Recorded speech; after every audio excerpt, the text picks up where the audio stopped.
I think we're going to move on to Adesola, who's now going to respond to our imperative of learning in relation to the zine. Hi.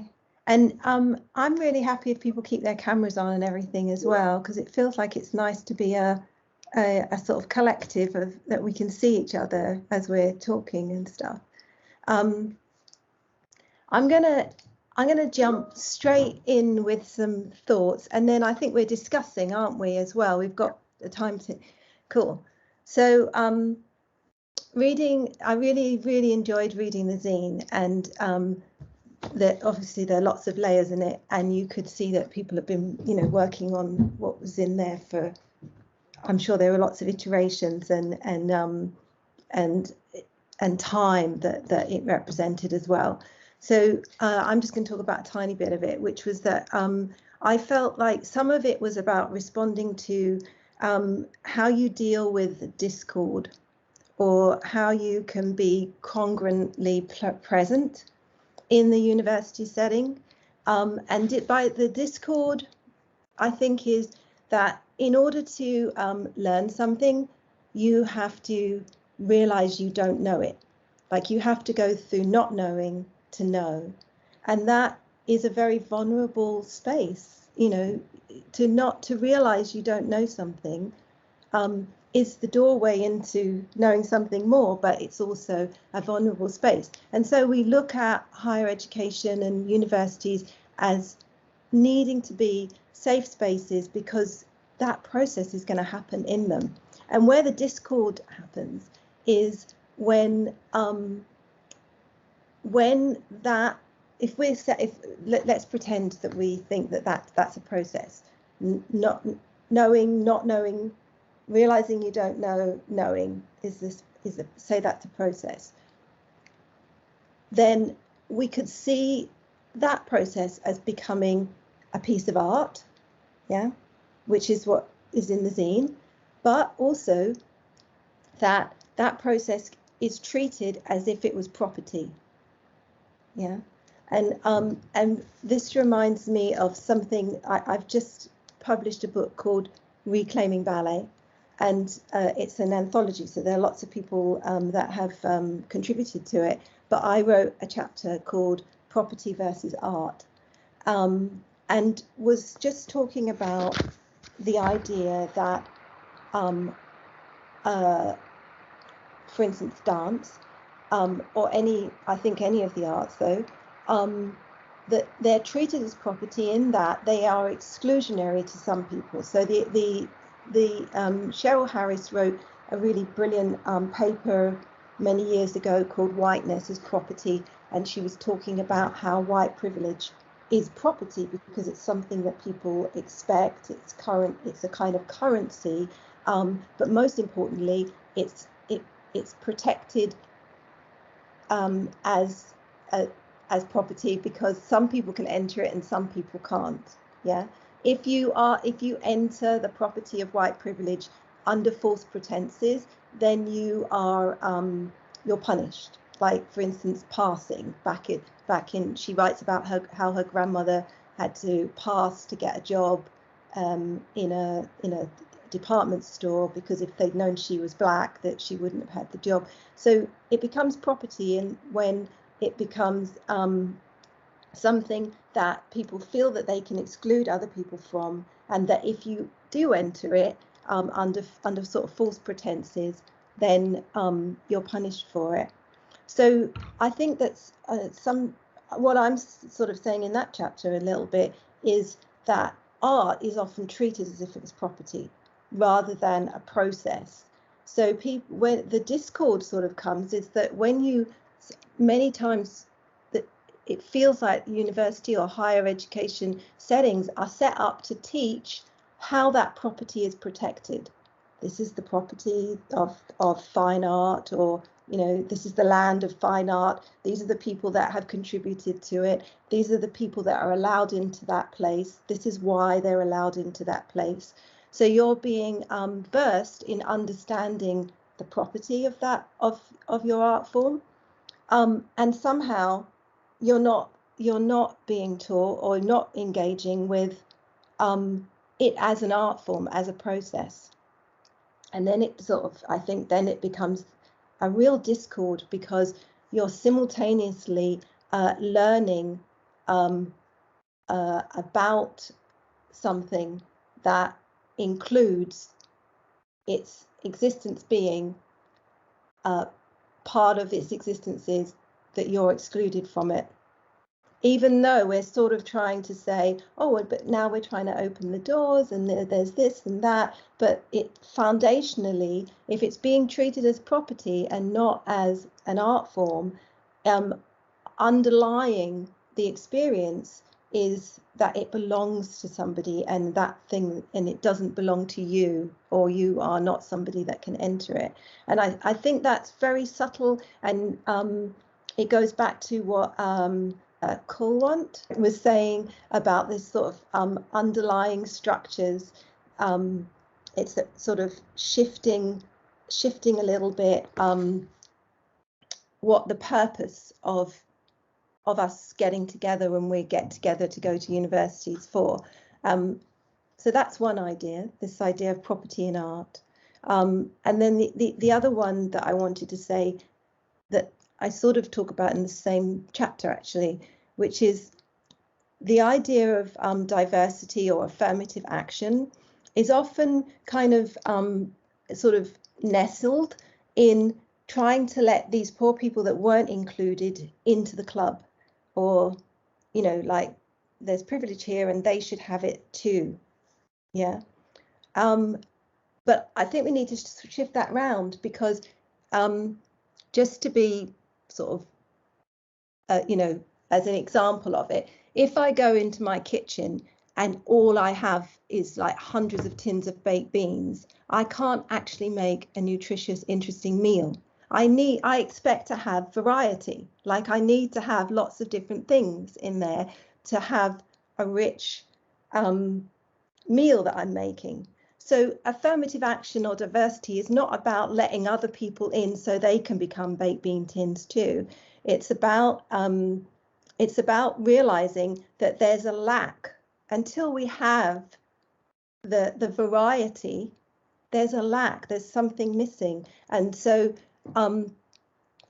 that, I think that shift around of thinking is really important to sort of consider yourself when you are that you're not there. Like, sometimes similarly as Harold, I'm the only person in the room that looks like me. I'm not there to sort of try and pull up the bootstraps of Black women, but rather that I'm the thing that's been missing, and this is what's going to make this thing richer. And I think that's really important for students as they enter into this sort of soup of property gatekeeping, that realization that it's not that you're there to give you a chance to see what the promised land is. It's that it's not the promised land until we're all there. Yeah. So those were sort of 2 points I wanted to make. Yeah, I just wanted to say that was beautifully put about, you know, how we can't really, it's going back to that idea of working together as a collective. We can't get anywhere if we're not including everybody in the conversation and the dialogue. And I think also one of the most important questions in that is sort of, how do we hold our peers and our colleagues sort of accountable, but in turn remain open to them to hold us accountable? Because I think that's another thing about having these tricky conversations. So many people sort of tread lightly because they're scared to admit that they want to get something wrong. But it's sort of like, it's okay to get something wrong, because in the end you'll learn from, you know, making that mistake, and then you'll realize, oh, okay, that's, you know, you have to do the hard work in order to get better. But yeah, I was wondering how do we sort of hold our peers around us accountable, especially in a learning environment like at universities? Yeah, well, I mean, I think one of the things that I think is really useful about, you know, variety that I said is sort of, I'm going to put a maybe slightly different and add a new thread to the two threads that have been out there too, so that we can weave them together. So what another thread or another way of looking at it is that I've been thinking about well, I don't know where to start. Like in sort of Western kind of frameworks, things that you measure become valuable, right? We measure things in order to become valuable. So we kind of know that time is a kind of commodity, it's a bit of a currency. I don't even believe that it exists, but it's a sort of Western framework that we've used to be able to measure maybe the energy that we put into things. So I do think there's a place for not wasting too much time trying to justify your existence. Yeah, like Malcolm X didn't say exactly, but you know, if you put together his speeches, the idea that why run into a burning house? Yeah, not to spend too much time trying to show people that they're, you know, that they're not, that they're being racist or whatever, or you know, because again, getting back to, it's their lack really in the end. They're going to not have this kind of vitality of variety. I think it's important to feel that you're being credibly yourself, and sometimes that means you need to tell somebody, you know, that's not appropriate behavior or whatever that is, and sometimes that might be doing things that someone else points out a different perspective and you realize, oh, actually I don't want to come across like that. There's that. But I don't think we should spend too much time, and I think she kind of touched on it at the beginning when she was saying about that idea of decolonizing it. It's almost like people, the idea of colonization kind of took up all our energy, and now it's taking up all our energy to explain why that was a bad idea, and then make everyone that did it feel better that they did, you know, that now they've got these roots not to do it. But maybe we could just get on with what we want to do as artists, you know, get on with our art. But I have in the past, I wrote a thing for an essay for a higher education kind of round table, and I kind of theorized that there are you can break it up into three things. So there's personal work. So there's your own personal work that you need to do for your own development within this structure of racism or learning or wherever you are. There's justice work, which means that it is important to say that that wasn't right and we need to correct that. But your personal work and justice work are not the same thing. Sometimes you need to go and deal with your stuff that isn't being just, and that sort of comes up in that idea of sort of white fragility. Like me bursting into tears because I hurt your feelings isn't actually justice work. That's my business and I need to deal with that and then figure out what I need to do. And then the third one is education, which is things like what we're doing now, like coming together and figuring out things and working on things. And I think that sometimes those three things get merged together, and when they do, I'm not for sort of separating things out, but I think when things are very emotional, sometimes it's useful. So when when people bring their kind of personal work to the sort of educational table work, then it sort of muddies the water a little bit. So I think while we're all kind of figuring out this, you know, it's an emotive topic, it's helpful to have those kind of categories for yourself, to check yourself. So in those some situations, you might think to yourself, okay, this is a time when this person won't look me in the eye, you know, that I need to bring in a little bit of educational work and let them know why that's not appropriate. Or maybe it's the time when there's justice that needs to be done about that. Or maybe there's a time when in that same situation, I need to do some personal work, which is go and do some breathing and come back and not let that thing, you know, dissuade me from whatever it is that I was trying to do at the time, and not get sidetracked trying to help this person learn how to look at me properly. Thank you, Adesola. I think Jo's got her hand up. Yeah, thank you so much, Adesola. And I kind of, I really want to sort of hold on to those three things, and I think it's really important for particularly those of us in the room, the white people in the room, to do that. I think that's a really important thing to hold on to, and it's something that, as part of this collective,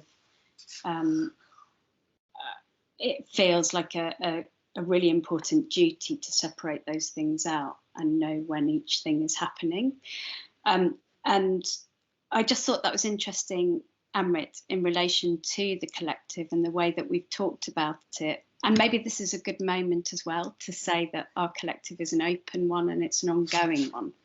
So it's not a kind of closed organisation. It's something that we're young, we're 3 years old, we're trying to find our way. This event is part of us finding our way, isn't it, Amrit? And I think there's a sense that we are in the collective dancing between those three spaces, because we definitely started in a place, a kind of place of safety, you know, of stepping outside of the institution that we are acknowledging carries all of these legacies. And we were trying to find a space within it that we could have these conversations, but that we have moved also, you know, into something like today, which is a really different kind of task. And it seems to me that, as well as having the kind of variety of voices, it's very important to acknowledge the variety of those three roles for everyone who's taking part, and what's happening, which role individuals are assuming at different times, like almost declaring it. I've certainly, as one of the few white members of the collective, felt I need to kind of declare what I think I might be doing if I'm not doing it right. Do you know what I mean? There's a sort of sense of watching oneself. Just to say something about that, which again is like a different strand, slightly different strand from to throw in there, which is going back. I don't want to keep going. Well, it seems like today's flavour that I'm talking about is around property and currency and things like that. But the idea of race is really a kind of financial framework. Yeah, it sort of came about.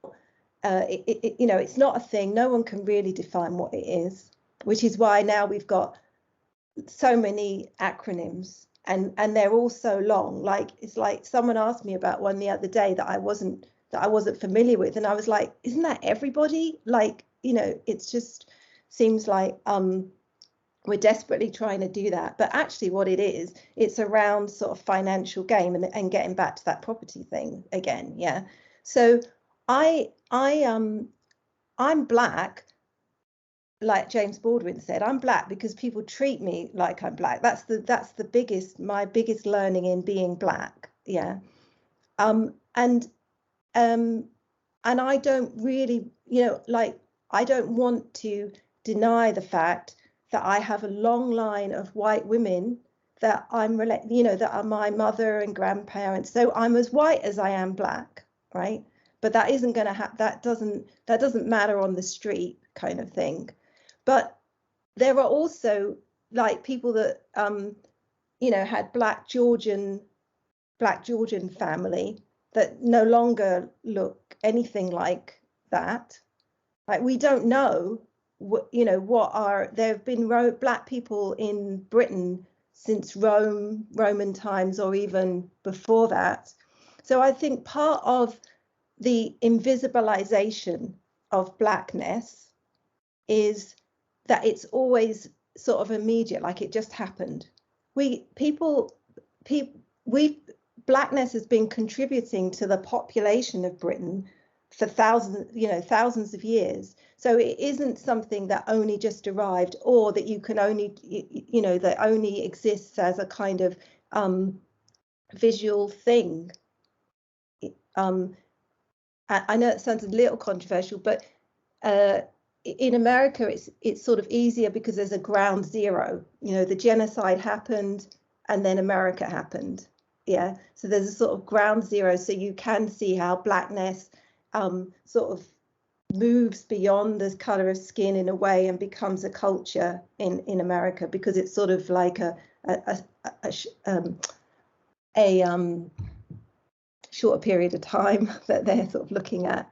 But I think one of the things that we do in England is take on American models, but actually we've got a longer history of integration. And so in a group of people, how do you know I'm not talking about claiming blackness, but I don't think there's so much separation. And something else that I've written about, now I'm going on and on, is just the idea of difference. So difference relies on sameness, but nothing is the same. So I've done that in dance. Like if I do this, if I did as a piece of art for like 10 minutes, it wouldn't feel like the same thing, because like time makes it different. So we're never the same. So how can difference exist? Like how is it a thing? So when there are only two kinds of earlobes, like why there are some people that I could see and I decide, oh, that person's like me. I'm ignoring so many things that are different about them to decide this one little thing that I'm noticing about them is, I'm going to decide that makes me the same as them. And so I think actually stepping out of that and sort of looking more like, what is the collective energy that's happening here? Yeah. As a society, what is the collective energy that's happening? Like, why is it there are still some of us that are like starving, and there are bits of the world that are disappearing? We need to get together and sort the bigger thing out. How are we not just an infection on the earth as human beings? And sort of just step away from a sort of a prefabricated idea that some differences are noticeable and other differences are, can slide under. We're all completely different. I'm completely different from what I was a year ago as well. Everything's been regenerate. We regenerate. So yeah, that's just another thought there. Thanks, Adesola. That was really great. I have a question for you. Sort of going back to what you said about art as property, and I wondered what your sort of thoughts are on not only contemporary art, but sort of the wider arts and culture sector, sort of as a space for holding these conversations around race and racism, and how you were talking about whiteness as property and a currency. How does that affect when people are trying to carve out these conversations into the wider contemporary art and culture scene? Like, how does that affect people to be honest about that? Well, I'll just say maybe justify myself a little bit to backtrack about, as a dancer and choreographer. So as a dancer and choreographer, I believe that we are sort of mindful. Our mind is distributed across our body and the environment around us. So we're like a matrix of mind, body, environment. They're all connected to each other. And like I said before, the way that you perceive me has an effect on the essence of me. So we affect each other, like the hunter and the hunted. The hunted is because of the hunter, and the hunter is because of the hunted. So if that's happening, like we're in this kind of ongoing transactional experience, then sensation and is kind of how we know things. Yeah, like, and art gives us sensation, it gives us experience, it puts us in the moment of an experience. So that sort of is overarching over what I was saying. So obviously, if some experiences are never talked about or never kind of recognized, and others are, then we're sort of missing what the full picture of what life is. You know, it affects all of us. If it, within this transaction, within this environment, it's not all there, or we're not able, we're numb to some parts of it. So I think that's important. That's where it's coming from my art practice, in terms of how it comes from my art practice. Then I think another thought on the sort of bookshelves of thoughts is the notion of discovery, and how when people sort of from a Western frame, discovery comes along with knowledge about something. So when I realize something or recognize something's there, I suddenly know about it. And so a lot of art that it was produced outside of sort of Western colonial expansionism was discovered and understood immediately and sort of shelved. So we've actually got loads of, there's a lot more going on than we necessarily adhere to. And that gets us to this, the essay, the title of the essay is the post in postmodern the same post as post-colonial? And that question, I think I love that question in that essay, and I'm really sorry I can't remember his name, but look it up in a minute. That I think that's a little tricky sometimes, that is postmodern art really talking about post-colonial reframing? And what if we take the post-colonial out altogether? Then where postmodern maybe exists at different moments in different places.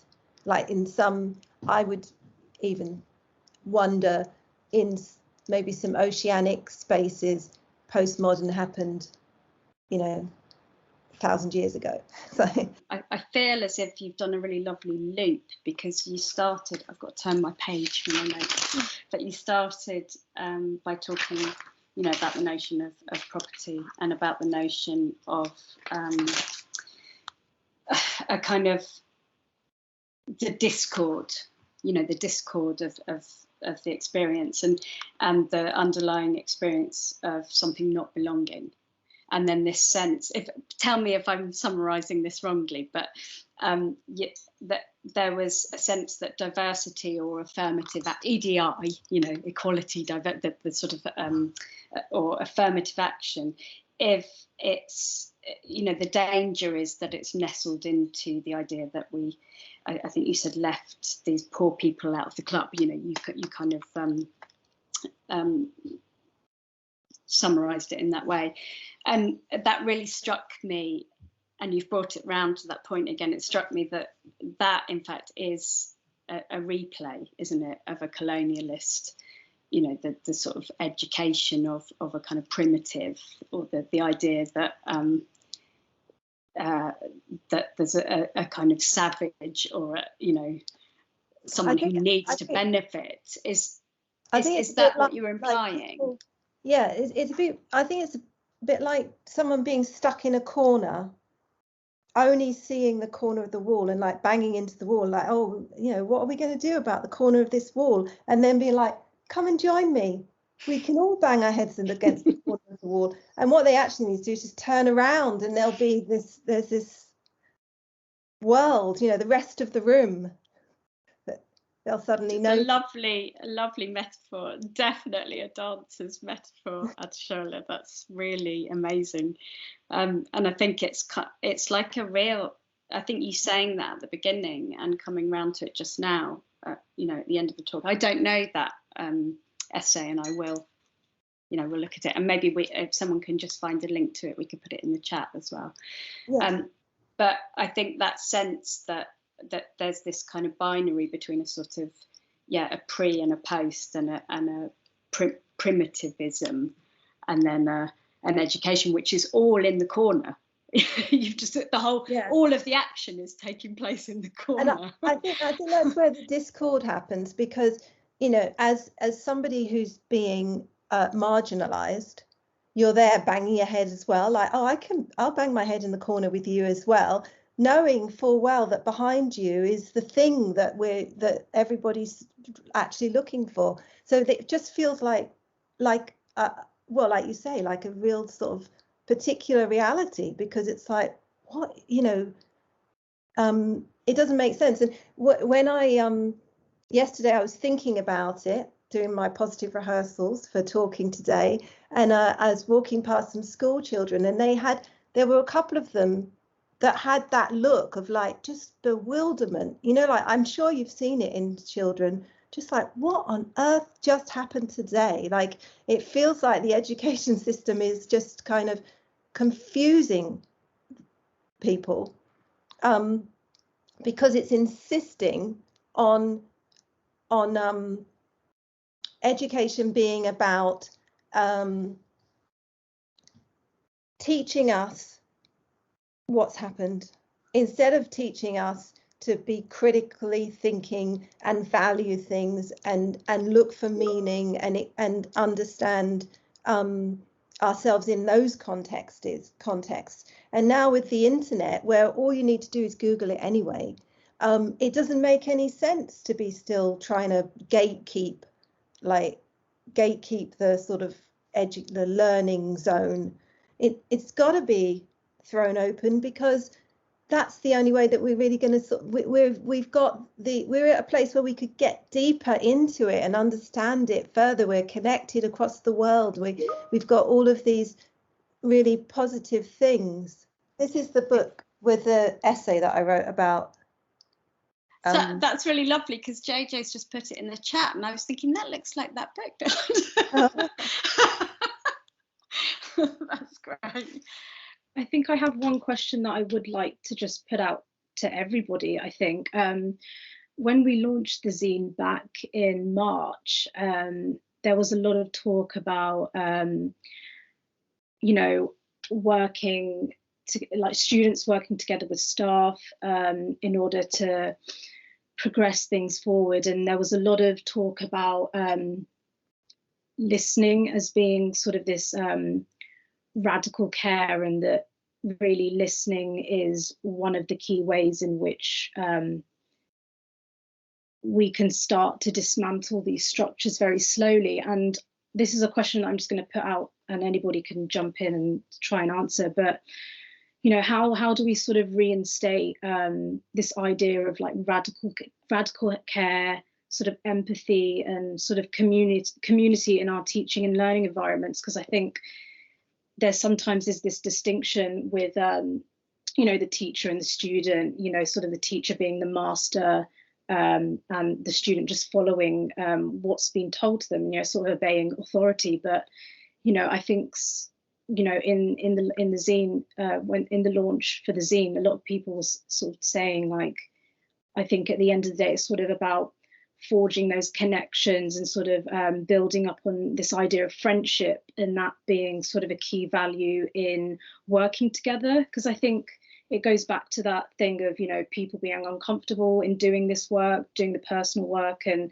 that leading into the justice work and then the education, like you said, I'll show you those three things. And I think we realize that although being a friend with a teacher, that can cross boundaries that's not appropriate as well, but sort of how do we create a greater sense of empathy and community and better respect one another's sort of experiences when we're teaching and in those learning environments?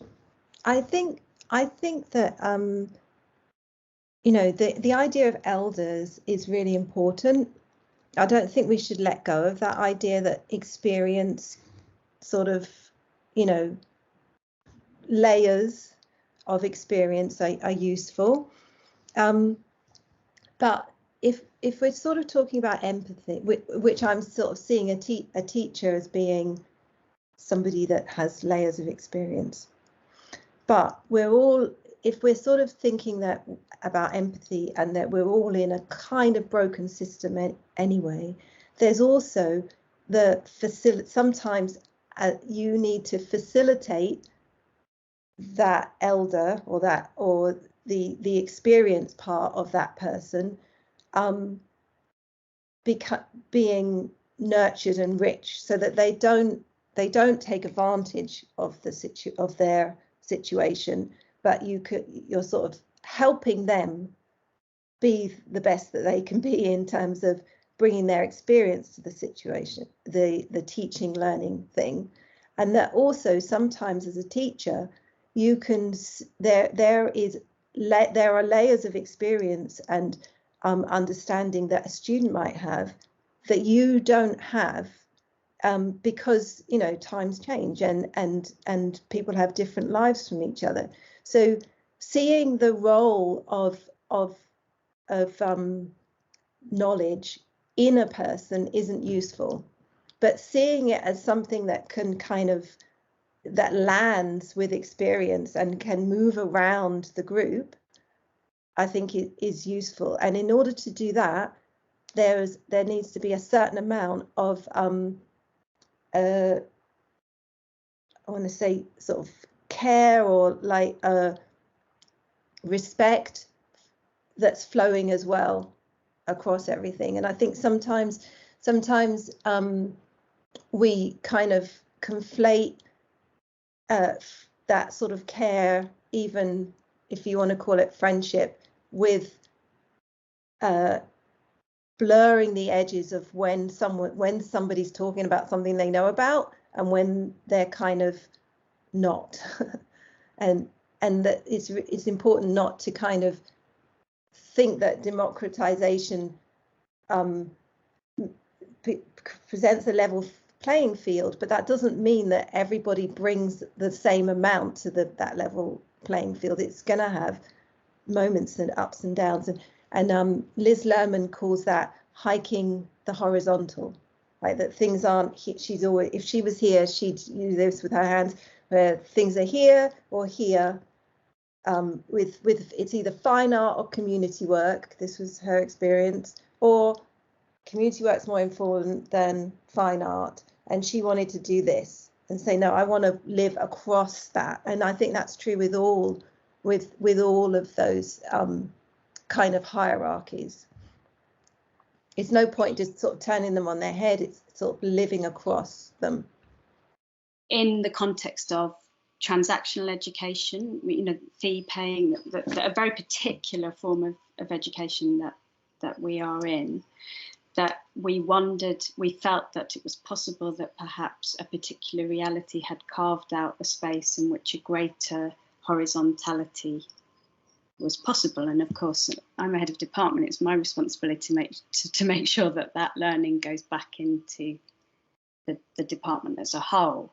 But Tara, who is one of the members of the group who's on this call, did specifically talk about the kind of level of horizontality had been enabled by the project. And then we had once speculated on whether that was because of, as you've mentioned, kind of empathy or compassion or time, actually, Adesola, as well, because it was as if we'd carved out a space in which there was more time to talk.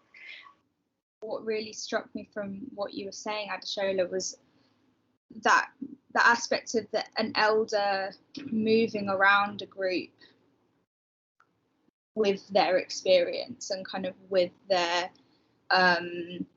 extended knowledge, perhaps, and I think that is something that I see to be incorporated in that kind of horizontal way of conversation and sharing. Amrit highlighted earlier on of that sharing, not telling, and it's, I come from an Iranian background, and that elders reality that you have is so key to the way you navigate your family, bringing that into a more professional environment or a social environment, actually what I have felt has been enabling for me to collaborate with my elders and learn from my elders is for my concerns to be heard, and for me to feel safe with my elders, to be able to say, hang on a minute, I hear what you're saying, but what about this, you know, and there being that kind of exchange there, which I think is really key to both, you know, is key to the learning experience, you know. And it's something that I found to be really valuable for me when being a part of a particular reality and when devising our events and our resources, is that I'm able to sit comfortably amongst educators and speakers like yourself who have been doing the work for a lot longer. And also I guess we talk a lot about legacy in a particular reality as well, looking at who has done a lot of the work already and kind of building on that. It's about porousness, I think. I spoke to somebody yesterday who was leaving an organisation that I work for, and they were instead of talking about drawing a line, they said the line being a porous membrane, which I found really interesting, because they were saying, you know, the line doesn't have to exist. It's a very rigid structure of before, like now and future, or now and then kind of thing. And so I guess it's really about pushing the structures to be replaced by porous membranes, you know, to have that very fluid move between conversation or structure. I don't know if I'm making sense anymore. I think, yeah, Tara, what you were saying about institutions and structures to incorporate that fluid membrane sort of goes back to what we've always said about a particular reality, sort of embodying this sort of random floating shape that I think, Joe, we always talk about. And, you know, that I think it's like with a particular reality, people can dip in and out. And, you know, at the core of this, it's having really honest and discursive conversations that can strand off in any sort of particular way. And I think in holding and embodying that sort of nature, we can get to really interesting places of dialogue that we perhaps hadn't considered before. So I think that's really nice, sort of thinking about this horizontal line between, you know, educators and students being sort of this porous membrane, but also sort of learning from one another and acknowledging those layers of experience that you were indicating, Adesola. Yeah. We talk a lot about ancestry, and we talk about a lot about lineage and about, you know, being a product potentially of this lineage of people. And we often forget that some of our ancestors are still living, you know, our parents are our ancestors. And so, you know, by protecting that and protecting our relationship with them, and that again is looking back to kind of shape the now, I suppose. I just want to say that it reminds me a little bit of both in Yoruba and in Lakota, which is a nation of from North America. You do things thinking about the 7 generations before and 7 generations after, so that you're sort of always in that space of realizing that you're part of a, you know, like we were talking before, like thinking in terms of processes rather than fixed points. I think also with that in mind, I think, because I had a question earlier that I was thinking about but haven't asked, but I think in keeping with that in mind, I think that is almost one of the ways in which we can build a sort of safe learning community, you know, in art studios or dance studios, wherever that means, any sort of classrooms where students can actively learn from each other and draw on their knowledge sources, not only from their peers, but, you know, educators and teachers. I think one of the things, particularly in dance, but is an exhaustion that a lot of students feel, that they need to go out and sort of basically reinvent the wheel. Yeah, right. Because they're not sort of aware that they have a legacy of Black British dancers behind them. They sort of graduate thinking, oh, I'm going to do this, this and this, and then feel that they have to go and do it. And actually, there's people already doing it and you can join in with those people doing it, or there's someone that's done it and you can build on that. So I think part of the sort of mystique, or part of the discord making of higher education, is this massive invisibility of the range of elders that you have. Yeah, they're not necessarily from your own discipline or your own background, but there's a whole range as an artist that you can tap into, and that you're going to be an elder in the future to somebody in the future, that you don't have to create the whole solution. It's not on you that at the moment you graduate you've got to go and create the solution, that you're part of something, recognizably part of something. And that gets back to, I think, what I was saying about being sort of indoctrinated, that there's this property that you've kind of got to knock on the door of coming into, instead of it already belonging to you. I just wondered, something that kind of keeps coming back to me, and I mentioned it earlier, about the very recent transactional framework in which higher education operates, or recent version of a transactional, and by that I mean the payment of fees and the delivery of a service. And I'm using that term quite deliberately, a little bit provocatively, just to say what shape does that give to, for instance, the desires of the individuals in a particular reality to kind of make horizontal, or to find a space within the structure to make change. I'm just wondering if everything we've been talked about, and sorry to sort of bring a kind of very negative slant on it, but is reinforced, and perhaps that goes back to Adesola's kind of provocation about property. If everything that we've talked about, the problems that we've talked about and that Carl once so clearly identified, are reinforced by that transactional financial imperative. I think it's a really important point, and it's almost as if I think it's interesting how it's become so much part of the kind of fabric for those of us that are working in HE, that it's easily kind of forgotten, but actually it does really kind of shape the culture and so much of the kind of interaction. And you're right, yeah, it's predicated now on a very clearly transactional relationship,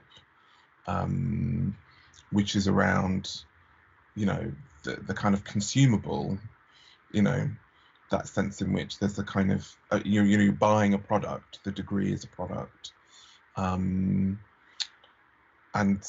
that sense in which it's in the service of this thing, the acquisition of, and for me what that's done is kind of stripped like the kind of like value out of it. Ironically, not economic value, because it's just seen as an economic thing. The degree is worth this, and it's a means by which I can then go on to accrue. It has a certain cultural status to have one, but it's even though all those things are sort of problematic, and Carl talked about the disparities of experiences of different graduates from various racial backgrounds. But I think that is always something that I really, really aware of, is that kind of sort of cultural baking in of capitalism, particularly within educational values and going into schools, so the whole thing is transactional. It's like every 2 years you're going to be tested, and this test is so that you can go on to this next bit that will take you on to this next stage. And education is a means to an end for you to accrue wealth and property, which will give you a certain status. That's, you know, that sense in which that, you know, what I would call the values in terms of really thinking about the holistic sense of somebody as a human being, and education equipping them with maybe a series of tools or lenses in which they might understand their place within the world, and that they might gain a degree of agency in really thinking about how they might position themselves or how they might contribute, you know, is eroded, you know. So I think that completely does shape everything, and I feel like also as well, particularly for students of colour, that's often accelerated by, you know, cultural or familial expectations in terms of, you know, the education product is to accrue a certain status. And you can see, you know, again, that's why I think there's often, you know, the choices around which subjects students will take, because, you know, never mind the sort of difficulty for lots of students of colour to even do arts and humanities courses. But even within that, you know, like I've seen when I first started teaching, you know, there's been this kind of slow drift of like students that would maybe have chosen to do fine art will now do graphic design because that's a job, right? Like, so it's even that kind of sort of micro things. And then occasionally I do like tutorials with like people that are studying graphic design, and the whole process is, you know, I mean, again, I mean, there are kind of crap distinctions between artists and designers that I don't agree with anyway, so I don't want to reinforce those, but you know, you can unpack that somebody's chosen to be in a certain, align themselves to a certain area because there's a sense in which of this, they're buying into this product, and this product aligns to a certain professional status that might come out of that. And it's very difficult to kind of, I don't know how you dismantle that. I mean, I can see how it's happening in a postgraduate context. I mean, sorry to drill down into art, because you get all these alternative MAs that come out, and again, they have different economic models, but one of the things that they're sort of trying to do is to sort of, you know, think about sort of critical pedagogy. So it's thinking about that kind of the status of learning, but I feel like there's this huge gap at undergraduate level, and for me the most concerning is secondary and primary, you know, in which, because in many ways, you know, like 3 years is not really enough, I think, you know. I think it takes a lot of people, particularly those young people that can't afford to do a foundation course, which is, you know, increasingly a space of privilege, to be able to have that opportunity. It's there's an unwinding that takes, and sometimes that never happens for some people, but yeah, sorry, I'm just again sort of rambling a little bit, but I think it's a really important point that really shapes a lot. Thinking about education as the consumable as well, depending on your cultural background, or perhaps even more so for international students as well, it's a real slap in the face, like even more so than British students, I've felt, because, you know, if you're coming from a family or an upbringing where education is kind of treated as this really powerful thing to kind of propel you and to kind of nourish your future and to really like just expand yourself as a person, and there's a lot of weight that's put on education in a lot of migrant families, specifically diaspora, but also for the international students, and it's probably more of a big deal for them. they're traveling so far and they're paying even more money. But I think that also has a huge impact on mental health, because the student has these external pressures from their family, from their culture. They have these set of expectations that they're entering this institution to gain this kind of personal development and professional development and knowledge that's had so much weight put on it, and they're leaving perhaps without it, or they're, you know, even during their experience, they're kind of thinking, okay, wait, I'm not getting what I thought I was supposed to be getting, and that has proven to have a huge kind of impact on mental health specifically as well, I think. To piggyback on what you've just said, I find it interesting to be the consumer, the consumed, and the consuming with regards to education. What's interesting is you find yourself as an art student or a person, a black person making art. That's exhausting enough in the whole process, but then you're denied constantly the things you're supposed to have, and in doing so you find yourself creating a sort of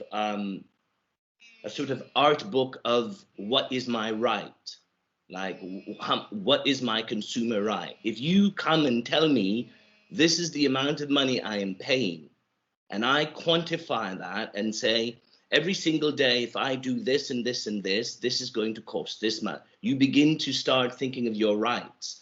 And if you come from a family where it's diaspora, where education is the highest form and you're at this space, you find yourself more and more becoming disgruntled. So when you ask questions in the fees department, when you ask questions where you're on your back bleeding and you get a peep saying you need to pay £5,000 and you've just arrived from an interruption of 1 year, it doesn't make one feel like one is even thought of in the process of becoming a human being, let alone a graduate. And so in this whole process, I guess my point is, you find yourself spending more time as if you're a consumer agency, saying, what is my right? How much did I pay? What did I pay for? What exactly am I getting? And then you get the reaction when you actually push back, you'll get nothing and like it. And so that struggle is quite real when it comes to, if we're going to monetize education the way the United States does it, the way all these schools are, 30, 40, 50,000 pounds per year, we are still in the throes of the first process of what exactly are we paying for, because we're being told constantly you'll get nothing and like it. I think that sort of fee service thing, first of all, you could separate it out a little bit. There's free service thing is when you're seeing education as about employment, like, because that's it, like we're educating people to be a baker or to be a this or to be a that. And then there's going to university to get an education, and that's maybe the whole experience. And I think, just speaking as a teacher, or teacher learner, I try and have that a little bit separate. So I want to give my students an educational experience despite the teaching, the employment part, and that sort of slightly, I want to acknowledge they're being a consumer through the fee, and they need to have a good experience as a consumer. And then my other duty is also to give them an education. It's almost sort of come to that, like the two things are running side by side. And the most important thing is that they don't become sort of uneducated, that is, have such a terrible experience that they actually shut down from the thing that they came to do in the first place. Yeah. So there's sort of these trying to avoid that, and then have these two things running at the same time. There's sort of the consumerism factor, and I've worked in the States in universities, and I've got to say that in a sense they got it down more, because basically you're going to pass. But whether you get an education out of that is up to you and your teachers navigating that system so that you have one. So there's that. But then, just as a sort of advocacy for people that are in the role that of sort of teacher learner side of in this whole system, often I get treated as if I was, well, like a white lady with loads of power or a white man with loads of power. I'm trying to like help and get, and deal with the same system, and often students sort of see the whole wall of the university as if it was all part of one product. And I think some like really unpicking,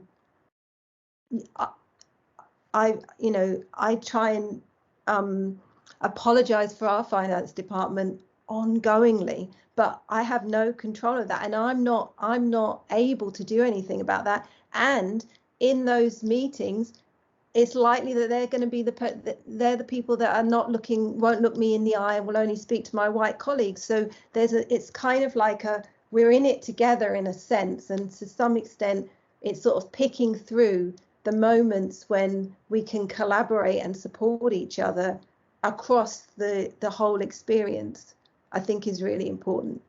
Really a massive thank you to Adesola, Harold and Karwan for joining us today, and I feel like this has been a really valuable and insightful talk, and thank you everybody for coming along. I know it was a bit of an early start, but for some students, but yeah, I'm really very appreciative of sort of coordinating this event and been hosting it. Yeah, thank you.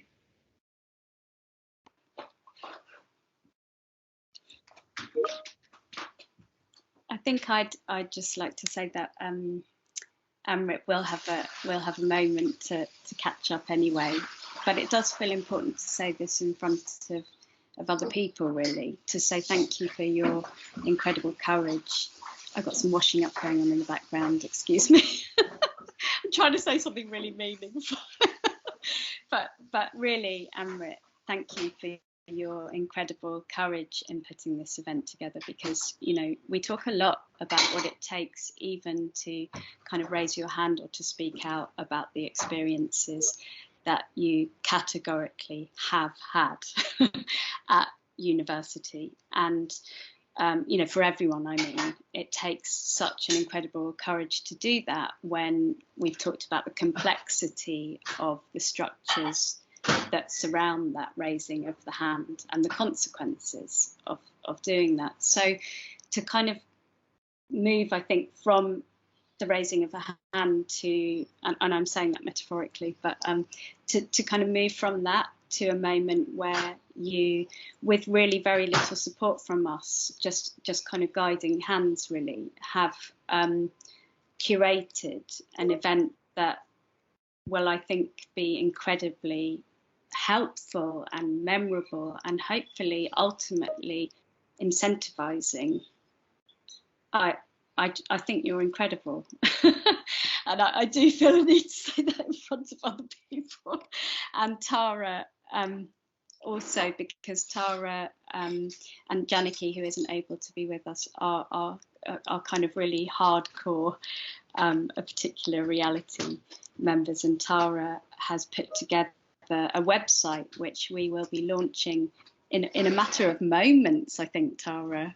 And so it would be really lovely to think that perhaps through this this event that we could take contacts and share that website with you when it's live, so that you can find out about what we go on to do, and also to express an interest if you would like to be part of the conversation, which, as we said, we're a kind of shape, a blob, aren't we, Amrit? And it's something that people can move into and out of in a way that has to be good for the individual, and that could be as a staff member or as a student or as an alumnus. So yeah, thanks very, very much. And just to echo, huge thanks to the speakers. No, thank you very much. Again, just to echo all of those thanks. And Amrit, thank you so much for holding the space, just through all the emails and just the way that you kind of sort of hosted today. And Tara, thank you so much as well. Yeah, it's just a beginning, isn't it? You know, I think we've talked a lot about kind of sort of processes and structures, and I feel like there's a moment now where people can kind of go away and reflect, and then you providing us with these resources to feed in. There's some amazing reading and references. Adesola, thank you so much for kind of, there's so many beautiful references, and so yeah, I feel like,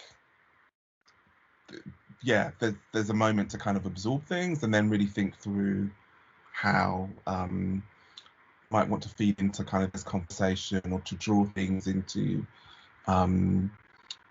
individual situations. Yeah, but it's great. It's fortifying. I was trying to think of a food analogy. Am I full? No, I'm fortified. So, but thank you so much. Yeah, thank you. It's really great to be a part of the conversation, and I hope that we can all get together again. Maybe that beautiful note of Michelle's in the chat there, not baked beans. Yeah. We need that on a t-shirt, and I think on that note, perhaps we should say goodbye. Thank you so much, everyone. Yeah, thank you guys. Thank you.